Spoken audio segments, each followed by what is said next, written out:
Text came through at 6:47 in the morning. I know because I'd just set my tea down on the counter and my phone lit up face side on the tile, which it never does. My son had written 4 words: "We need more space." I stood there in my kitchen in Guelph with the kettle still steaming and the November light just starting to come through the window above the sink, and I read it again. We need more space. No punctuation. No explanation after. No follow-up. Blinking to say more was coming. I had driven 9 hours to get there. 9 hours from Guelph to Halifax alone, because my hip had been bothering me and I thought the drive might do me good. The highway, the Tim Hortons stops, the way the trees along the 401 go from bare to something almost coastal the farther east you get. I had the quilt in the back seat, the one my mother made in 1961. Double wedding ring pattern, faded to the color of old cream. I had planned to give it to my daughter-in-law on the morning of the ceremony. I thought, well, it doesn't matter what I thought. I had booked a room at a Holiday Inn on Roby Street, 3 blocks from the venue. I'd paid for it in full, non-refundable, because I thought a mother doesn't let herself be an inconvenience. I brought wine from a Niagara winery my son used to love when he still came home for Christmas. I brought a card I'd written and rewritten 4 times. I brought the quilt. His message arrived while the quilt was still folded on the passenger seat, and I was already parked outside the hotel, not yet checked in, not yet settled. I sat in the car for a long time after that. The engine ticked as it cooled. A man walked past with a retriever on a leash, the dog sniffing at a parking meter with great interest. Life continued, indifferent. I reread the message and felt something I can only describe as a quiet cave-in. Not a collapse, nothing dramatic, just the slow giving way of ground I'd thought was solid. He had known I was coming. We'd spoken on the phone 3 weeks before. He'd said, "It'll be a small wedding, Mum, just immediate family, low-key." I'd said, "That's fine, I'll stay out of the way, I just want to be there." He said, "Of course." He said, "Of course, you'll be there." I put the phone face down on the passenger seat next to the wine, and I went inside and checked in. The woman at the desk had a name tag that said Cheryl, and she asked if I was in town for anything fun. I said I was there for a wedding. She said, "How lovely." I said yes and took my key card and found the elevator. The room smelled faintly of carpet cleaner and recycled air. The window faced another building. I set the quilt on the bed and sat in the chair by the small desk and did not move for a long time. My son was not always a man who sent 4-word texts. He was a boy who used to crawl into my bed on Sunday mornings and ask me to read to him even when he was old enough to read himself. He used to call from university just to talk, not to ask for anything, just to talk, to tell me about his roommate's terrible cooking, about a professor he admired, about a girl in his seminar he was trying to get the nerve to speak to. He used to say goodbye 3 times before hanging up. Once didn't feel like enough to him? I don't know when that boy left. I've thought about it for years. The slow departure didn't have a single moment I could point to and say, there. It was gradual. A tide going out so slowly you only notice when you're standing in dry sand wondering where the water went. He moved to Halifax 7 years ago for work. His firm was there, good opportunities, he said. I understood. I drove out to help him move. We ate pizza on the floor of his empty apartment, and I hung curtain rods while he assembled a bookshelf badly, and we laughed at both of us. That year, he came home for Easter and Thanksgiving and most of December. The following year, 2 of those. The year after, 1. And then the calls started coming, only when something was needed. I am 64 years old. I taught high school English for 31 years in Guelph. I raised my son on a teacher's salary after his father and I separated when the boy was 9. Quietly, without bitterness, because a child doesn't need his mother's grief piled on top of his own. I own my home. I have my pension and my RRSP and a modest savings account I've been careful with. I am not a woman who asks for pity. I am not a woman who requires drama. But I am a woman who drove 9 hours with a handmade quilt and a bottle of Toss Riesling and a card written and rewritten 4 times and was told by text, before she'd even unpacked, that there was no room. I didn't cry. I wanted to. Something inside my chest felt waterlogged and heavy, and the backs of my eyes ached, but I did not cry. Instead, I sat in that chair until the afternoon light shifted, and then I picked up my phone and called my friend Patrice. Patrice has known me since we were student teachers together in 1985. She is the kind of person who answers on the second ring. I told her what happened. She said nothing for a moment, which is how I knew she was furious. When Patrice is truly angry, she goes very quiet. Then she said, "What are you going to do?" I didn't know yet, but asking the question out loud helped. I ordered room service that evening, a bowl of soup and some bread that arrived slightly cold, which felt about right for the occasion. I ate at the little desk by the window and looked out at the building across the way. Someone's Christmas lights were already up in a third-floor window, blinking slowly in the dark. Too early for Christmas lights, but I suppose people cope in their own time. I brought the quilt out of its bag and laid it on the bed. My mother made it the year she married my father. She carried it across 3 provinces and kept it through 6 moves and 2 floods and the death of everyone who remembered its making.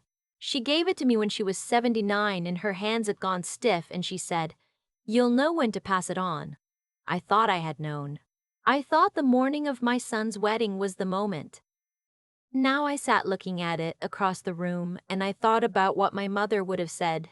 She was a small, direct woman who grew up in Saskatoon during years that were not easy, and she did not believe in extended suffering when action was available. She would have said something like, "Well, you know what you have to do." And I thought I did. In the morning, I called my financial advisor. Her name is Tanya, and she's been managing my accounts for 11 years. I told her I needed to review everything: the beneficiary designations on my RRSP and TFSA, the estate planning documents, the named accounts. She asked if everything was all right. I said it would be. She said she could have someone meet with me that week. I said I was in Halifax and asked if she knew anyone there. She said she'd make some calls. By noon, I had an appointment. The solicitor's office was on Barrington Street, up a narrow flight of stairs above a cafe. The woman who met me was named Caroline. She was maybe 50, efficient, with reading glasses she pushed up into her hair when she wasn't using them. I liked her immediately. She didn't perform sympathy she hadn't earned. I told her what I needed. I wanted to update my will. I wanted to remove my son as the primary beneficiary on all registered accounts. I wanted to establish a trust with specific conditions.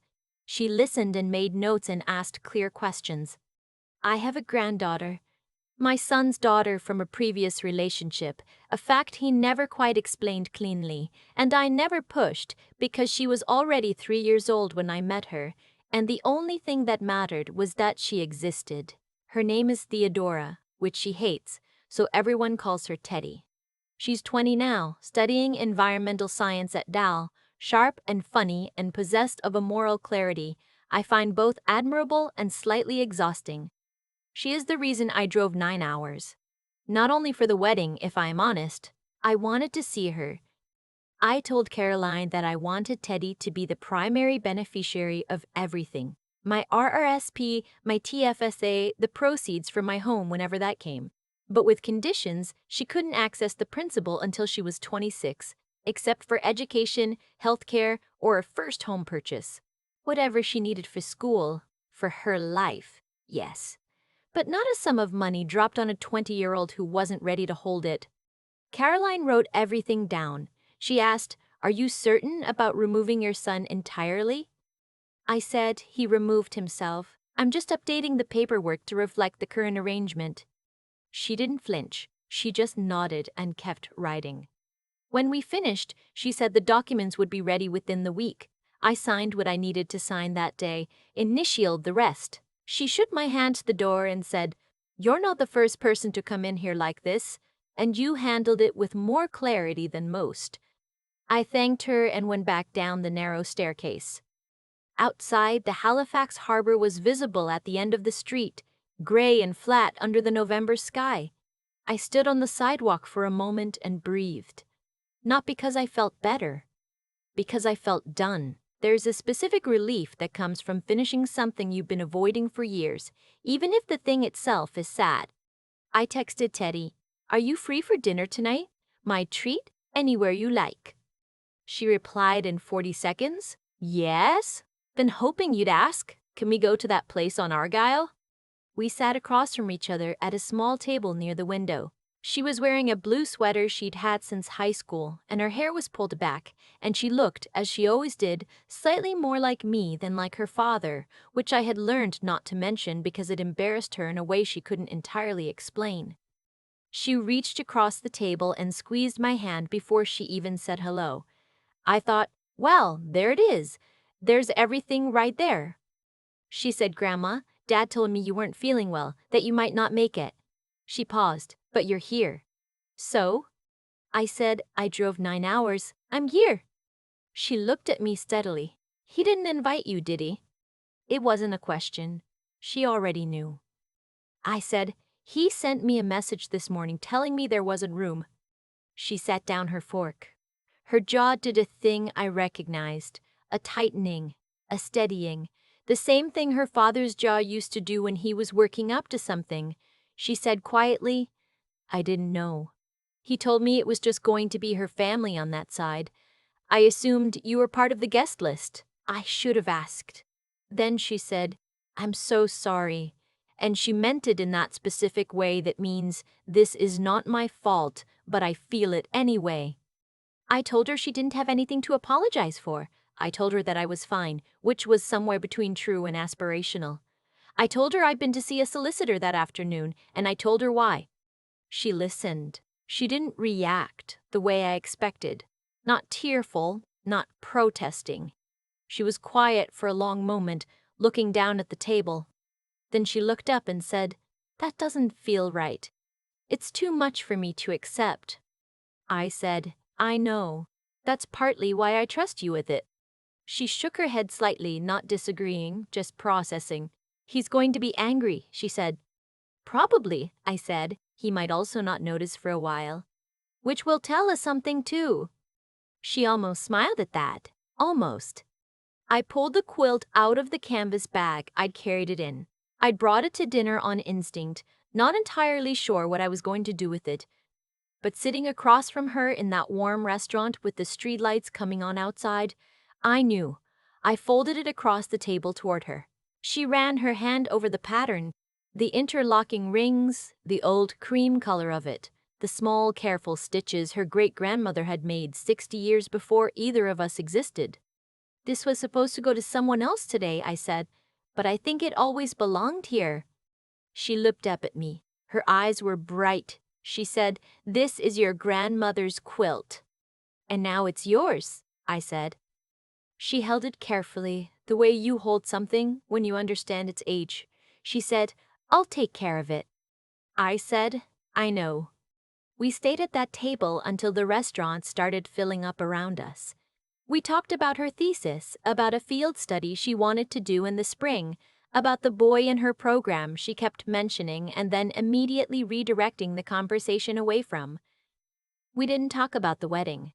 We didn't need to. Outside, she hugged me on the sidewalk for a long time. The harbor wind was cold and smelled like salt and diesel.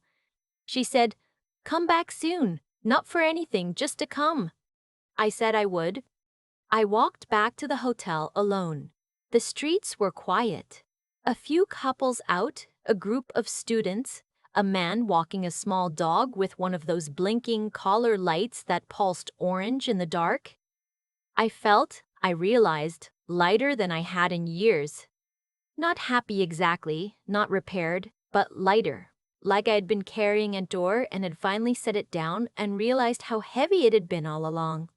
The morning of the wedding, I woke up at 7. I lay in the hotel bed, listening to the sounds of the street below. A delivery truck, someone's car radio, the particular rhythm of a city morning. I had thought the night before that I might not go anywhere near the venue, that I'd check out, get in the car, start home. But I found myself getting dressed. Not in the blue dress I'd brought, I left that hanging in the closet, but in my good gray wool coat and comfortable shoes. I didn't do anything deliberate with my hair. I just went.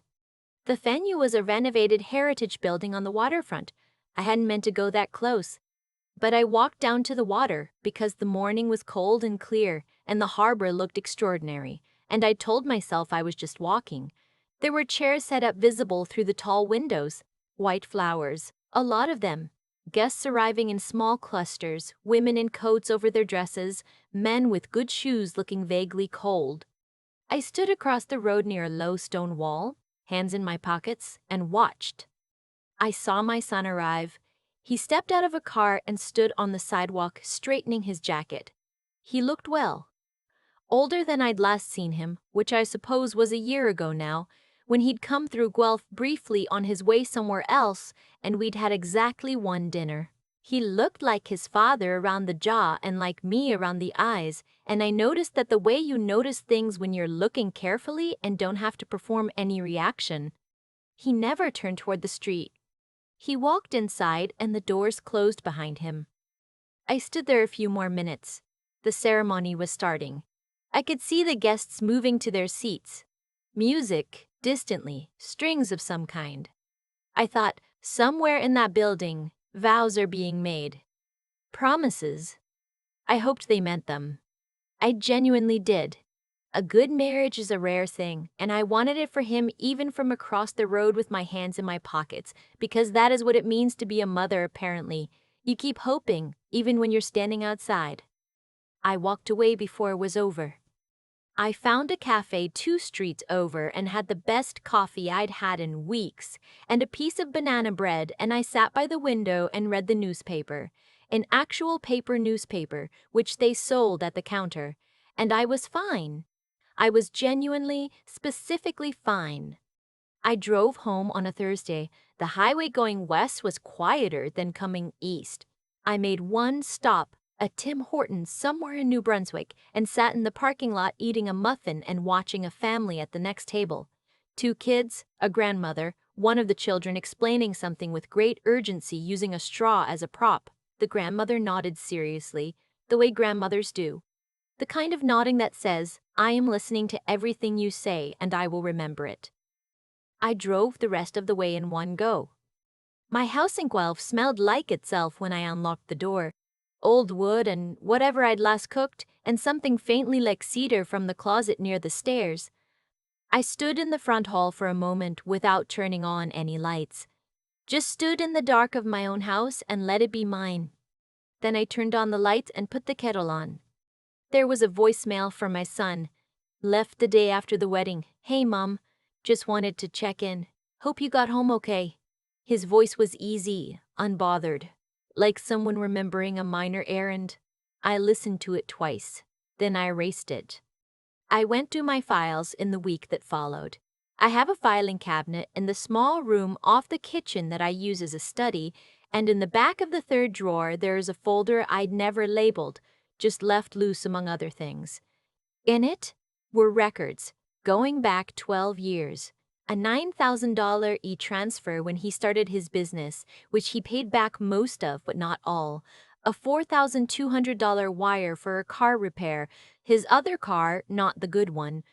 Monthly transfers of $600 for 2 years when he said things were tight, which worked out to just under $15,000. A lump sum of $6,500 the year he moved into his current place and needed first and last. Smaller things scattered throughout, $800 here, $1,200 there, always with good reasons, always with that particular tone of voice that made me feel like helping was the obvious right thing. I had never added it up before. The total was just over $43,000. I sat with that number for a while, not with anger exactly, more with a kind of bleak recognition. Not one of those transfers had come back, not one had been mentioned since. They existed in his understanding of things, I think, as water exists in a river. Always there, naturally available, not owed to anyone. I went to my online banking and canceled the 2 recurring transfers I still had set up. One was $300 a month, labeled simply as support, which I had started 3 years ago when he mentioned things were stretched. The other was a quarterly $1,500 I'd been sending towards something called a renovation fund for his place, which I had proposed, which I had insisted on because I wanted to help and didn't know another way. Both canceled. Both confirmed with a small notification on screen. Done. I did not feel like a woman taking revenge. I felt like a woman closing a tab she'd left open by accident for a decade. Teddy called that weekend. She calls more now. Not because of the money. I don't think she's connected those things yet. She calls because we found something at that dinner table in Halifax that had always been there, but never quite named. She asked how I was settling back in. I said fine, honestly fine. She told me about a presentation she'd given that went better than expected, and then she talked for 10 minutes about a wetland restoration project near Dartmouth that she was hoping to get involved with. I listened with genuine interest, the kind of interest that doesn't require effort. Before she hung up, she said, "The quilt is on my couch. It's the first thing people notice when they come in." I said, "Your great-great-grandmother would have liked that." She said, "What was she like?" And I told her, and she listened. The way I had once listened to stories from women who are gone now, in kitchens that smelled like bread and wool, and the particular permanence of the past. And that conversation, that ordinary phone call on a November evening with the snow just starting to come down outside my kitchen window, was better than any wedding I hadn't been invited to. It's been 2 months now.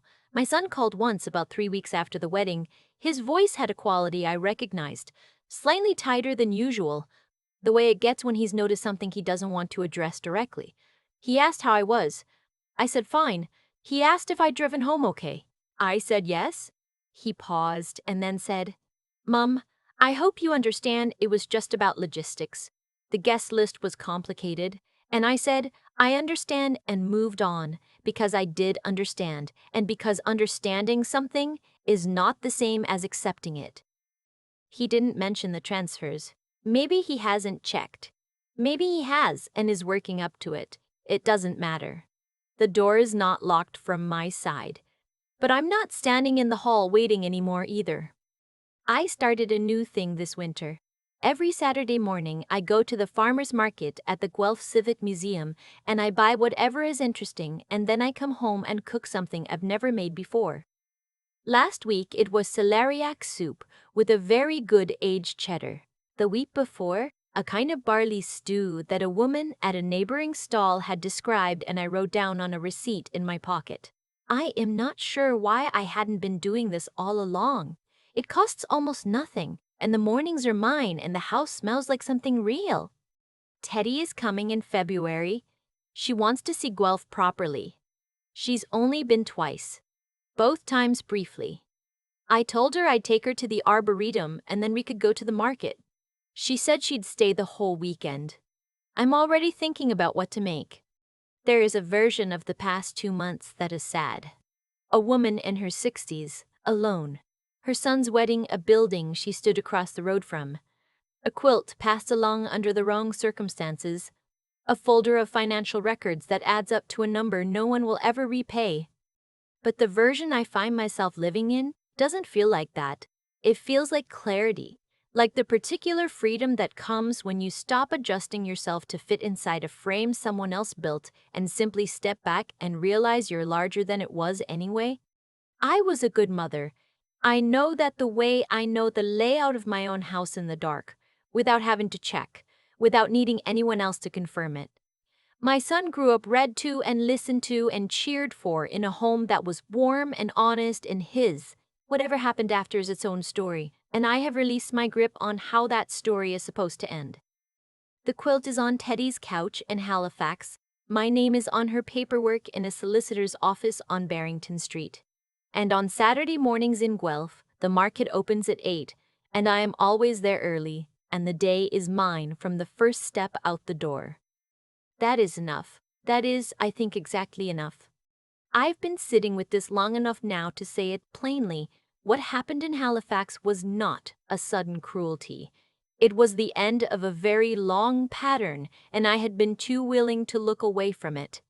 For years I told myself that love required patience, that if I kept showing up, with money, with time, with quilts and wine and 9-hour drives, something would eventually shift. That my son would one day turn around and see me the way I had always seen him. I thought endurance was the same thing as virtue.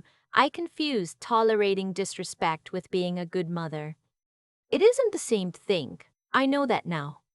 The honest accounting of it is this. I gave what I gave because I believed it was right, and I kept giving after it stopped being reciprocated because I was afraid of what stopping would mean. That fear of being difficult, of making demands, of being seen as the kind of mother who withheld, that fear cost me more than $43,000. It cost me years of my own clarity. When I finally sat across from Caroline in the office on Barrington Street and said out loud what I needed, something changed in me that I hadn't expected. It wasn't anger. It wasn't triumph. It was something more like waking up.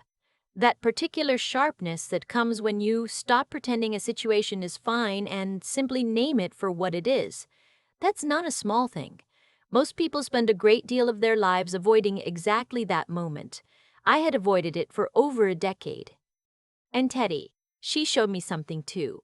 She showed me that integrity is not inherited automatically. It's chosen again and again, even when the easier thing would be to stay quiet, to go along, to let someone else carry the weight of the truth. She is 20 years old and she already understands this. I am 64 and I am still learning it. That doesn't embarrass me. It just reminds me that clarity doesn't have an age requirement. It only requires the willingness to sit with discomfort long enough to see through it. The quilt is the part I think about most. My mother made it. She wore out her hands making something that was meant to last. She passed it to me, not as a gesture, but as a decision. She chose who deserved to hold it next. I thought for years that giving it to my son's bride would be the right moment. I was wrong, and the wrongness of it didn't come from spite. It came from finally understanding that care should travel toward people who receive it honestly, not toward people who accept it in silence and call that relationship. Teddy receives it honestly. She calls on a Tuesday just to tell me about a wetland. She says thank you and means it. She asks about my grandmother and listens to the whole answer. That is not a small inheritance. That is the whole point. I don't know what my son will do when the transfers stop arriving and the will is settled in a drawer on Barrington Street. Maybe he'll call. Maybe he'll understand something he hasn't been willing to understand until now. I genuinely hope so. But I am not holding space for that hope the way I used to, not at the cost of my own Saturday mornings, my own celeriac soup, my own front door creaking open at whatever hours suits me. I drove 9 hours to give something away. I came back with more than I left with. That's not luck. That's what happens when you finally stop apologizing for taking up your own space.